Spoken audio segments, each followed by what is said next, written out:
खिपरो शहर पर पासे में बरसात तबाही मचाए ॾिनी आहे। शहर जे सांगड़ रोड ते वाक़िए अब्दुल्ला टाउन मुकम्मल तौर ते पाणी जी लपेट में आहे। टैक्सी स्टैंड बि ॿुॾल आहे।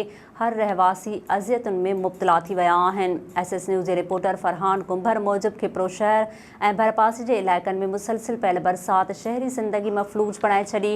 मुख़्तलिफ़ कॉलोनियुनि घिटियुनि ऐं घरनि में पाणी गाहे पियो आहे ऐं हर तरफ़ तला बीठल आहिनि। वलीद फैक्ट्री, टैक्सी स्टैंड ऐं अब्दुल्ला टाउन समेत ॿिया इलाइक़ा मुकम्मल तौर ते पाणीअ जी लपेट में अची विया आहिनि। शहरनि हनीफ़ हिंगोरो, यूसुफ राजड़, अली बख्श, रांझो ख़ासि केली ऐं ॿियनि जो चवणु आहे त खाइण पीअण लाइ बि कुझु नाहे। हिन वक़्त ताईं कंहिं बि सार नाहे लधी। मुतासिरनि इख़्तियारियुनि ऐं वसवारनि खां अपील कई आहे त खाद ख़ुराक समेत ज़रूरी शयूं मुहैया कंदे थियल नुक़सान जो अज़ालो करे खेनि परेशानियुनि खां बचायो वञे।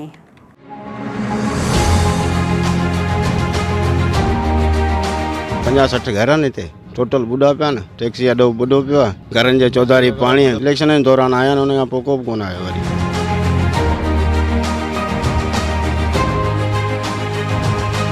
तमामु तकलीफ़, मच्छर, पाणी ऐं तंहिंखां अलावा जेको आहे सो 2-2.5 फुट पाणी बीठो आहे। ग़रीब माण्हू न निकिरी सघनि था, न कंहिं पासे वञी सघनि था।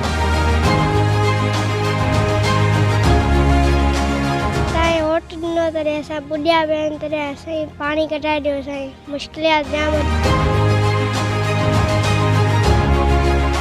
दाऊ कोने कूकू कोने कुछ भी कोने का शे कोने। हेडी बारिश में माण्हू वञे वञे केॾा न उथी थो सघे न वेही थो सघे।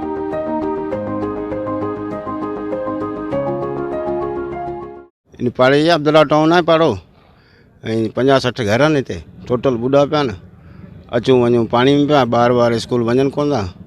सभु शइ बंदि लॻी पई आहे, लाक लॻा पिया। टैक्सी अॾो ॿुॾो पियो आहे।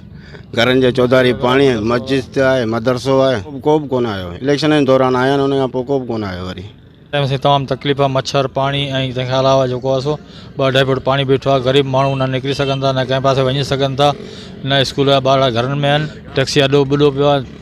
तंहिंखां अलावा सभु इहे भराए महिरबानी करे इन्हनि खे इहो पाणी कढी ॾिनो वञे। ताईं वोट ॾिनो तॾहिं असां बुढ़िया बहन तरह सही पाणी कटाए दियो सही मुश्किलात जाम जॻहूं अवां जी महिरबानी थींदी आहे। सही जॻहूं वॻहूं किरण पई सफ़ा दाऊ कोने कूकू कोने कुछ भी कोने का शे कोने। हिते तक़रीबन 200-250 घर आहिनि। तव्हां ॾिसो सही हाणे हींअर जेके कचा घर उहे त किरी पिया, पोयों घर उहो बि किरी पियो।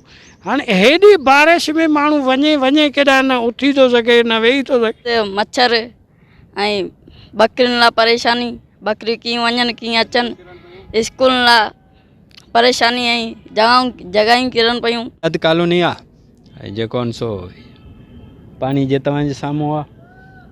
वॾो पाणी आहे, चौतरफ़ पाणी आहे। केॾा ॿार बच्चो त निकिरी कोन थो सघे। असां मर्द आहियूं जेके निकिरियो रोड ते जी हा। ॿार स्कूल खां सभु अंदरि घर में मर्द। नाज़रीन, वधीक ख़बरुनि ऐं अपडेट्स जे लाइ ॾिसंदा रहो SS न्यूज़ वेब चैनल। असांजे चैनल खे लाइक ऐं सब्सक्राइब करणु न विसारींदा।